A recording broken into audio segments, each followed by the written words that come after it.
Hello, my beautiful friends, and welcome to our nutrition call today. I am so grateful for the opportunity to chat with you today because I'll be real. I started out this morning and I saw something on social media and it freaked me out. And COVID, fear, whatever, and fear is so contagious.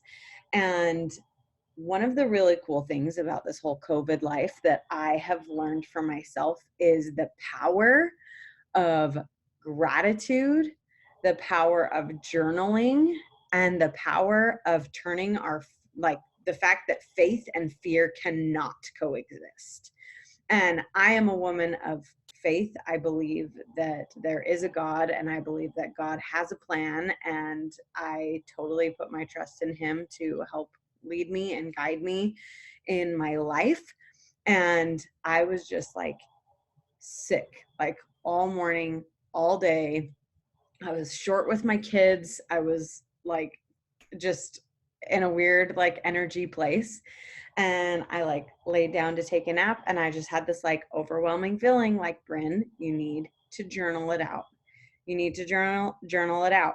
And this is actually a skill that I've learned in the last, I kind of knew about it, but it wasn't really a habit that I practiced regularly.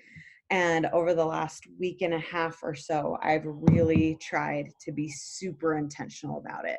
I just finished this book, and this is actually what our nutrition bootcamp call is going to be about today. So that's why I'm doing this intro. I finished this book, and one of the main overarching points of this book is about truly the cover says, let go of who you think you're supposed to be and embrace who you are. And the main lesson that I got out of this is not just letting go of who you think you're supposed to be and embracing who you are, but letting go of how you think you're supposed to feel and embracing how you feel. Because I don't know about you, but as a woman, as a mom, as a wife, I am totally guilty of that. I'm happy always. I'm positive always. Things are going well always.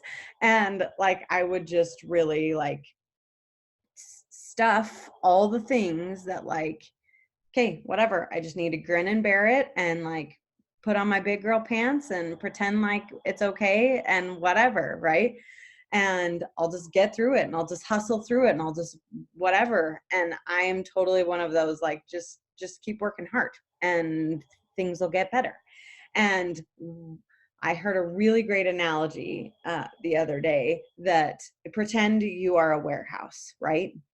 And Amazon, we all love Amazon, right? If you pretend you're a warehouse and you're getting imports all the time, all day, every day, right? Imports from social media, from the media, from friends, from coworkers, from parents, from children, from whatever, all the things, right? And if we don't have an exporting system, then what will happen? Right? If the Amazon warehouse was getting imports, and then never had any exports, the walls would burst, it would break, the building would potentially explode, things would leak and whatever, and all the things, it would be destructive, right? But Amazon does have an exporting system. So it's okay for all these imports to keep coming in because it's just this working piece, right? And in this analogy that I heard, she shared with me that the only two ways to export is to speak it out or to journal it out. And so for the last week and a half, I've really tried to embrace how I'm feeling and write it out.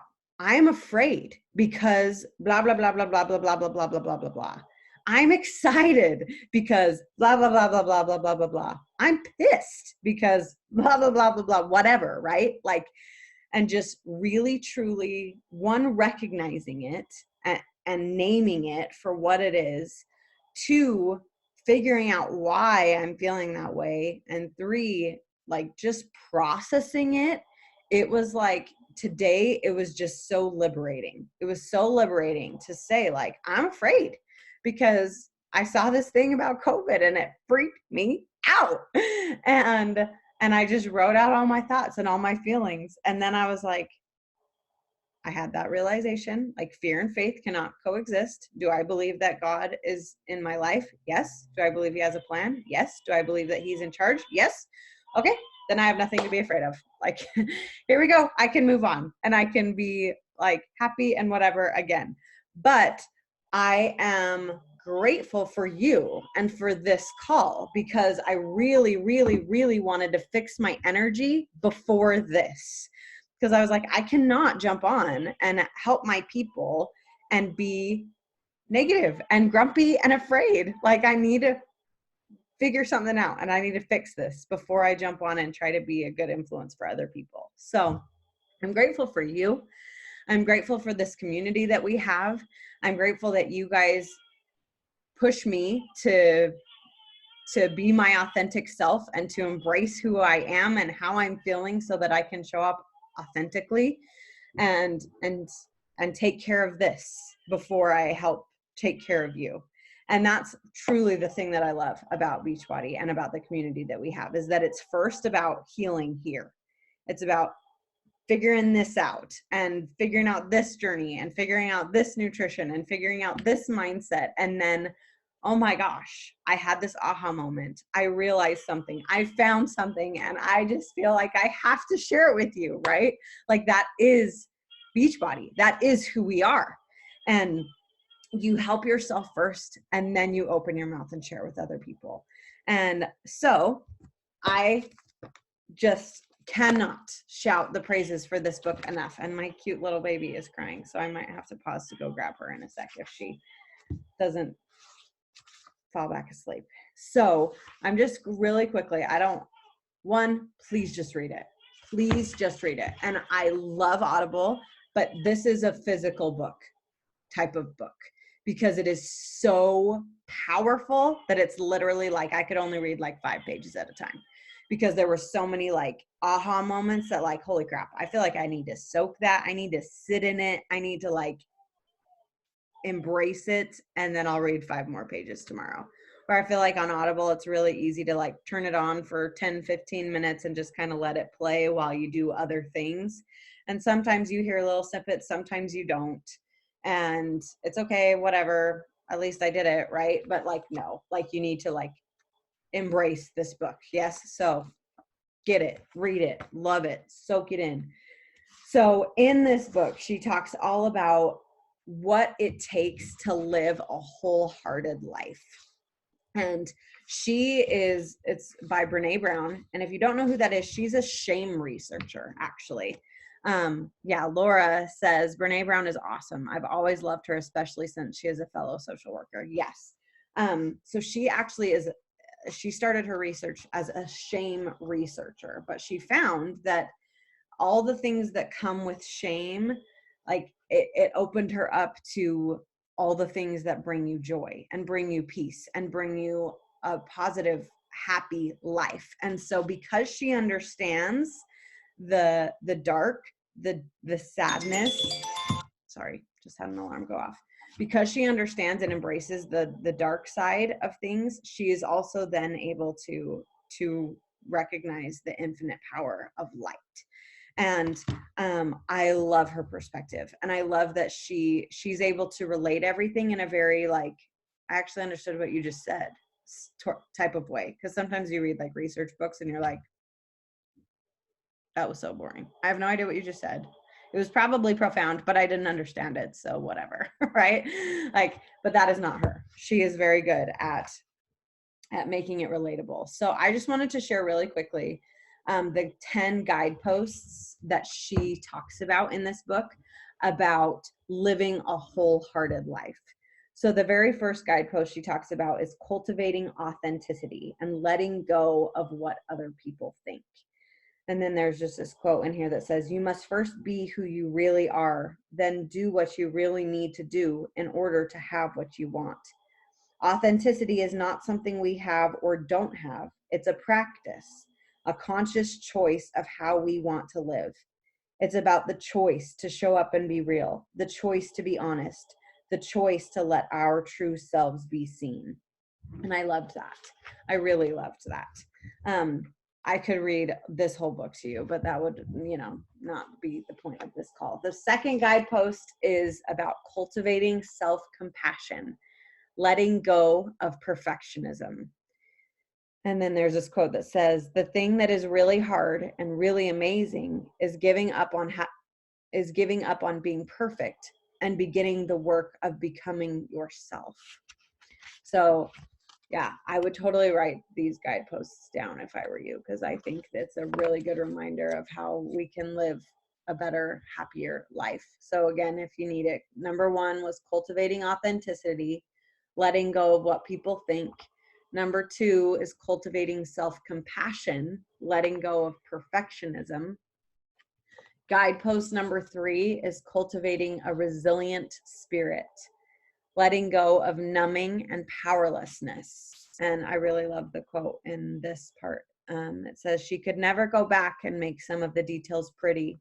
All she could do was move forward and make the whole beautiful."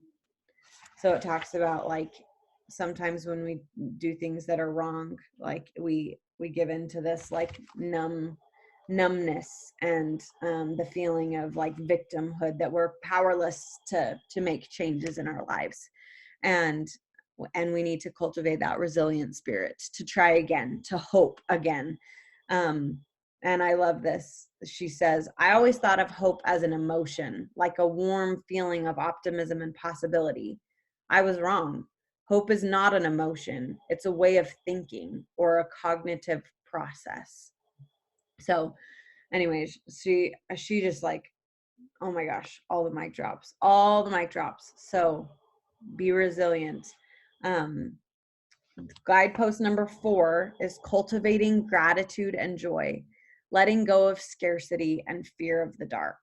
And this is like totally pertinent right now, right? Like there's like, thankfully it's getting better with all the COVID-ness and things are starting to open up. So I think like hope is starting to be restored and stuff, but I'm sure you remember like at the beginning how real that fear was. And I know for me, the thing that really helped me, especially in the beginning, was beginning each day with writing down 10 things I'm grateful for. And because I'm striving to do this 7 days a week and writing 10 things every day, it's really helped me. I mean, that's 70 things a week. And it's really made it so I've been looking for things that I don't normally say. Like, it's really easy to say my family, my house, my food, my clothes, whatever, like the normal things. But because I've been doing this for almost 3 months now, it's made me think outside the box and recognize, like, I'm grateful for my AirPods. I'm grateful for my computer charger. I'm grateful for my clips, like the little things that sometimes we take for granted, right? Yes, cultivating gratitude and joy. I loved that. And I loved what she said about joy, is that joy seems to be a step beyond happiness. Happiness is a sort of atmosphere you can live in sometimes when you're lucky. Joy is a light that fills you with hope and faith and love. So it's something that radiates from the inside. I'm trying to see if I can find that. There's a quote that talks about like joy is something that radiates from the inside, and I really loved that. But okay, no. Anyways, whatever. It's so good, so good. Okay, the 5th guidepost is cultivating intuition and trusting faith, letting go of the need for certainty. And this is something that I tried to practice today, right, with my journaling. Okay, this is why I'm afraid, but do I have faith that XYZ? Yes, I do. Okay, then I don't need to know how this is all going to end up. I don't need to know. And I'm just going to trust and have faith that everything is going to work out. And all I can do is take care of me and my family today. That's all I have in my power. Yes. And Laura said, yes, look for the little things to be grateful for. It will make such a difference. And it is so, so, so true. Okay, guidepost number 6 is cultivating creativity and letting go of comparison. And I think that speaks for itself. She says it's easy to see how difficult it is to make time for the important things such as creativity, gratitude, joy, and authenticity when we're spending enormous amounts of energy conforming and competing. So make sure you're tuned into your own life and not comparing with others, cultivating your own creativity and trusting your own self. She says creativity, which is the expression of our originality, helps us stay mindful that what we bring to the world is completely original and cannot be compared. And without comparison, concepts like ahead or behind or best or worst lose their meaning. So I love that. Okay, guidepost number 7 is cultivating play and rest. And she says, letting go of exhaustion as a status symbol and productivity as self-worth. And she goes on to talk about how, like, sometimes we say, like, how are you? And the answer is, oh, I'm super busy. How are you? And it's almost like being busy is a good thing. And I really, really loved this part. So I'm going to read it. She talks about, she and her husband decided to like cut things out and that they were going to simplify their lives and that they were going to take like their children could do one sport and that was it. They weren't going to do like or one extracurricular thing. They weren't going to do piano and violin and soccer and basketball and whatever, like all the things. They were just going to like one. And then the mom and dad were going to work Monday through Thursday, and then they were going to have Fridays off. And it was just going to be like more family oriented things. And when they told their daughter, she asked, is anything wrong? And they explained that they wanted more downtime, more time to hang out and take it easy. After we swore that we weren't sick, she got excited and asked, are we making more time for TV? I explained, no, just more family playtime. Your dad and I love our work, but it can be very demanding. I travel and have writing deadlines. Your dad has to be on call. You also work hard at your schoolwork. We want to make sure that we schedule in downtime for all of us. While this experience may sound great, it was terrifying for me as a parent. What if I'm wrong? What if busy and exhausted is what it takes? What if she doesn't get to go to the college of her choice because she doesn't play the violin and speak Mandarin and French and she doesn't play 6 sports? What if we're normal and quiet and happy? Does that count? I love that. I love that. I think that is so powerful. And she says, I guess the answer to this is only yes, if it counts to us. If what matters to us is what we're concerned about, then play and rest is important. If what matters to us is what other people think or say or value, then it's back to exhaustion and producing for self-worth. Today, I choose play and rest. And I love that. And in that chapter, she talks about, or maybe it's not that one. Okay, I lied. It's later. Pause for effect, right? Like you're anxious now. I'm excited to share that part with you. Guidepost number 8 was cultivating calm and stillness, letting go of anxiety as a lifestyle. Essentially just taking time to be still and breathe, essentially. Sit down, breathe, and take a nap if you need it, if you want it, if it will help you being still. So good. So good. Okay. Number 9, there's only 10 guideposts and my baby is crying. Pause real quick. I'm going to go grab it.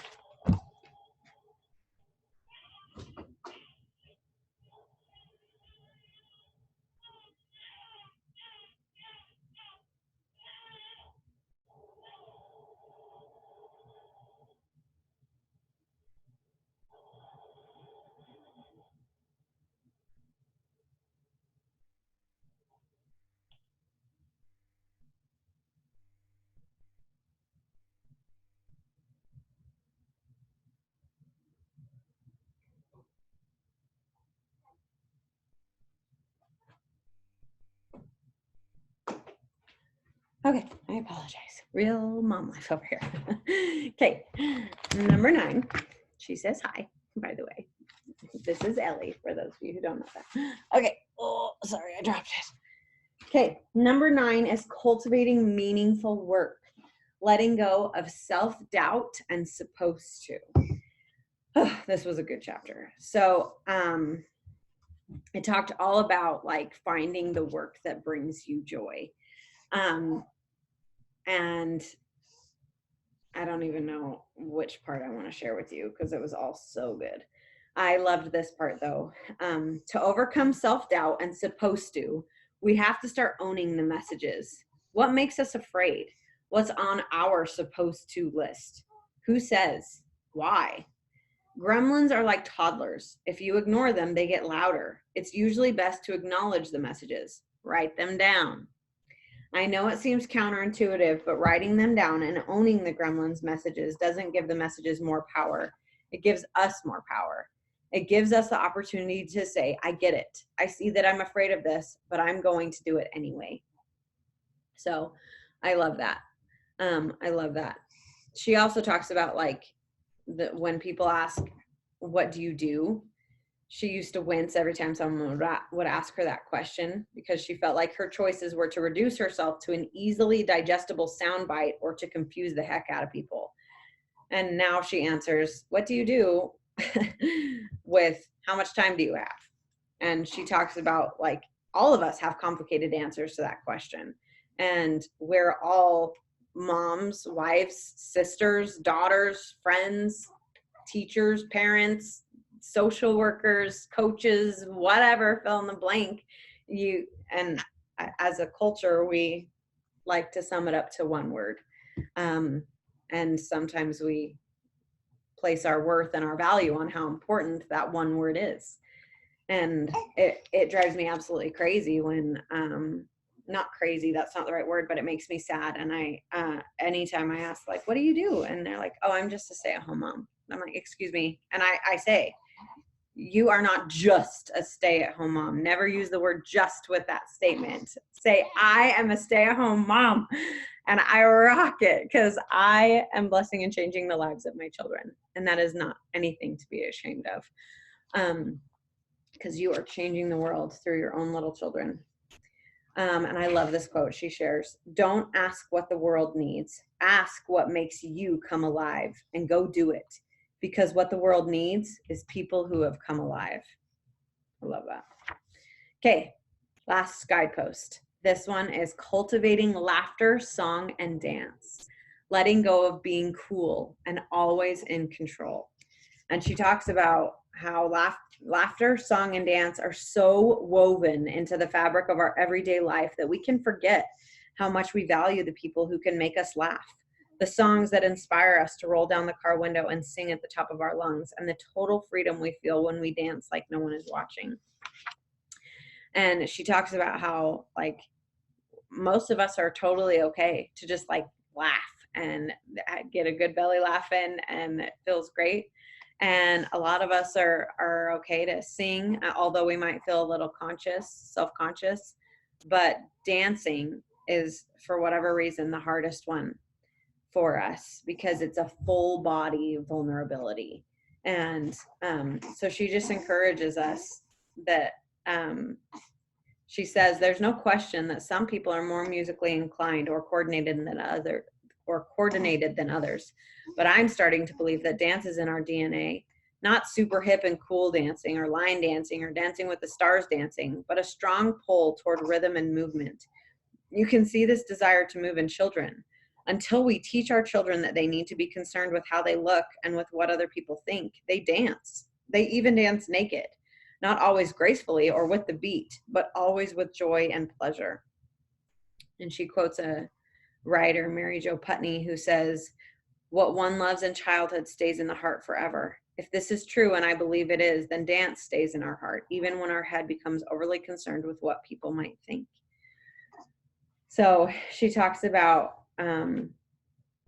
getting rid of your desire to be cool and laughing and singing and dancing. I wanted to share this story with you because I feel like it depicts so much of a wholehearted life and letting go of who you think you're supposed to be and embracing who you are just in this one story. So Okay, she says, last year I had to run to Nordstrom to pick up some makeup. I was in one of those nothing fits and I feel like Jabba the Hutt moods. So I put on my baggiest sweats, pulled my dirty hair back with a headband, and told Ellen, we're just running in and out. On the way to the mall, Ellen reminded me that the shoes her grandmother had bought for her were in the back of the car and asked if we could exchange them for a bigger size while we were at the store. After I bought my makeup, we went upstairs to the kids' shoe department. As soon as we cleared the top of the escalator, I saw a trio of gorgeous women standing in the shoe department. They were tossing their long, clean hair over their narrow, square shoulders as they perched on their high-heeled, painted-toe boots and watched their equally beautiful daughters try on sneakers. As I tried to avoid crumbling and comparing by focusing on the display shoes, I saw a strange blur of jerky movement out of the corner of my eye. It was my daughter, Ellen. A pop song was playing in the neighborhood children's department, and Ellen, my totally confident 8-year-old, was dancing. Or to be more specific, she was doing the robot. At that very moment that Ellen looked up, At the very moment that Ellen looked up and saw me watching her, I saw the magnificent moms and their matching daughters staring right at Ellen. The mothers looked embarrassed for her, and the daughters, who were a couple of years older than Ellen, were visibly on the edge of doing or saying something mean-spirited. Ellen froze. Still bent over with her arms in rigid formation, she looked up at me with eyes that said, "What do I do, Mom?" My default response in this scenario is to shoot a diminishing look at Ellen that says, "Geez, man, don't be so uncool." Basically, my immediate reaction would be to save myself by betraying Ellen. Thank goodness I didn't. Some combination of being immersed in this work, having a mother instinct that was louder than my fear, and pure grace told me, choose Ellen. Be on her side. And it gives me the chills because I know that it's the immediate reaction in all of us unless we choose consciously otherwise. I glanced up at the other mothers and then looked at Ellen. I reached down and into my courage. I love that. So I'm going to try again because this is a powerful part. I reached down into my courage as far as I could go, smiled, and said, "You need to add the Scarecrow to your moves." I let my wrist and hand dangle from my extended arm and pretended to bat my forearm around. Ellen smiled. We stood in the middle of the shoe department and practiced our moves until the song was over. I'm not sure how the onlookers responded to our shoe department soul train. I didn't take my eyes off Ellen. And I love that. I love that. Because that could have been a hurtful moment in Ellen's life for her to realize that Mom cares more about herself than her. And instead it wasn't. And instead it was a beautiful shared fun experience with mother and daughter, right? So letting go of that need to be cool and to fit in, just to be your authentic self.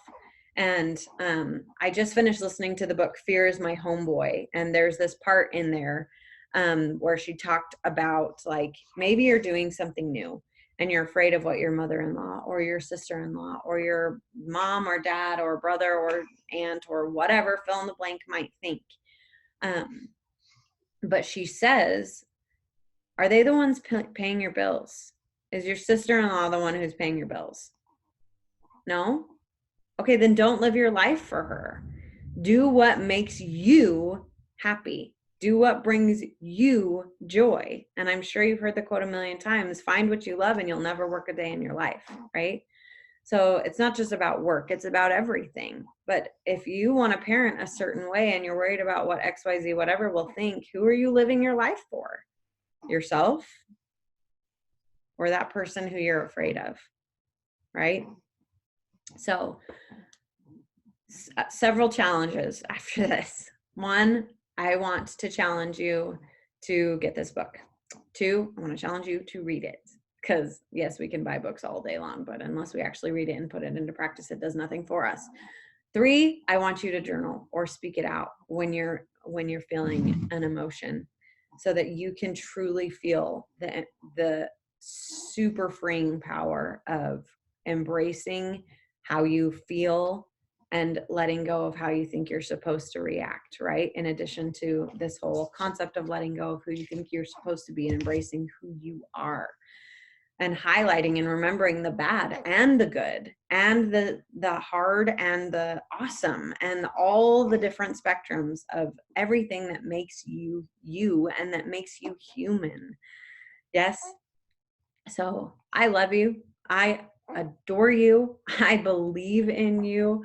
I know that really had nothing to do with nutrition per se, but I really strongly believe in the power of our mindset when it comes to our nutrition. Because if we can get our mind right, and I know I've said this before, but if we can get our mind right, I feel like nutrition just follows, because we have this desire to take care of ourselves, soul, body, spirit. And when we have this ability to heal our minds and to heal our brains and to truly live that authentic life to ourselves, we naturally want to take care of ourselves, not just by feeling our emotions and writing things down and reading positive books and all the things. Like, nutrition falls into place when you're making yourself a priority and when you're making your mindset a priority, because you want to feel good inside and out. And you know what you need to do. Like, I could sit here and talk at you all day long for what you need to do when it comes to nutrition, but you know what you need to do. The hard part is actually doing it. And I know for myself that as I truly strive to overcome my gremlins and my demons and the mean girls in my head and overcome those, it's a lot easier to say no to the chocolate chip cookie, because I'm striving to take care of myself inside and out and be the most authentic version of me. And it makes it so much easier. Huh, pretty girl. If she's not distracting, I don't know what is, because she's freaking cute, but I'm a little biased, I'm sure. So let's see. Laura said, yes, I posted my transformation pictures on Facebook today, bracing myself for the text or calls from my mom about putting them out there. But you know what? I did it anyway. Good for you. And I'm sure the people that you inspired are hands down, like, I don't even have the words, right? Like, the fear of the one person versus the 600 potentially that you inspire. I don't know how many Facebook friends you have, but maybe more than that. Just because it doesn't have 600 likes doesn't mean it doesn't have 600 people who saw it, right?